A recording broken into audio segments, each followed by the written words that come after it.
করতেছি সুন্দর করে। বুলোনিয়া লিডের পাশে পার্কে বাচ্চারা এখানে খেলাধুলা করে। দেখতে জায়গাটা খুবই সুন্দর। দেখেন বাচ্চারা কত সুন্দর ভাবে যারা খেলাধুলা করতেছে। আমাদের এদিকে স্কুলের যত ছাত্র আছে, এটার নাম কি আলামিন? যত বাচ্চা কাচ্চা আছে বাঙালি, এরা বেশিরভাগ এখানে আসে, মরক্কিনেও আসে, তো বাঙালিরা বেশি আসে। দেখেন এই বাচ্চা দুটা কি উঠতেছে, এমন ভাবে উঠতেছে মনে হয় যেন ওদের সমস্যা হয়ে যাবে। আপনারা দেখতে থাকুন। ওই পাশে যে বাচ্চাটা, ওটা হচ্ছে মরক্কিনে একটা বাচ্চা।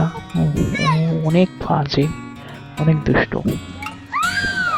এই দুইটা বাচ্চাকে ও মরক্কিনি বাচ্চা কোনোভাবে আর খেলতে দেবে না। ও চাচ্ছে যে ওখানে খেলবে, তো বাচ্চাটা ওকে খেলতে দেবে না। ও লাস্টে মরক্কিন হয়ে অন্যদিকে চলে যাচ্ছে। তো ওদের মধ্যে একটা জিনিস কি, আরেকটা কথা বলে রাখি, ওরা কিন্তু আপন ভাই, যে দুজন বসে আছে। আর পাশেরটা হয়তো ওদের কোনো ভাই হয় না, কিন্তু মানে ও দেখেন আপনাদের বাচ্চা ইচ্ছে করলে বোলোনিয়ায় ইতালি, এখানে আপনার আশেপাশে কেউ থাকলে আপনারা ইচ্ছা করলে আপনাদের বাচ্চা এখানে নিয়ে আসতে পারেন। এই পার্কে আপনাদের বাচ্চা নিয়ে আসতে পারেন। ধন্যবাদ সকলকে।